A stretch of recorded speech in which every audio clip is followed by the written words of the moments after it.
الرز البسمتي زي بتاع برا، يمكن احلى، وبينفع مع كل حاجة، مع مشويات، مع اي حاجة لوحده، وهو طعمه لوحده كده حلو. فيلا نعمله مع بعض.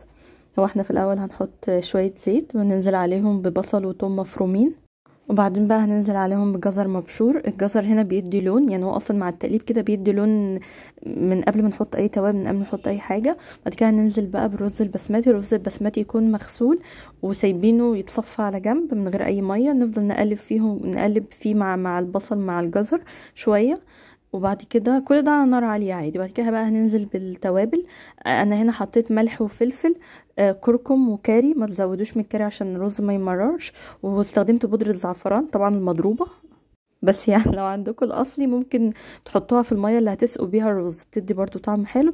ومفروض انك انت بتحطي بودرة جنزبيل، بس انا ما كانش عندي جنزبيل، فاستشرت جوجل ايه بديل الجنزبيل. قال لي حطي قرفة وهيل مطحون وشوية جوز الطيب، والصراحة طلع طعمهم احلى كمان من الجنزبيل. فممكن كده وممكن كده، يعني عندكم جنزبيل، انا بس ما اشتريتش فقلت الاقي بديل يعني.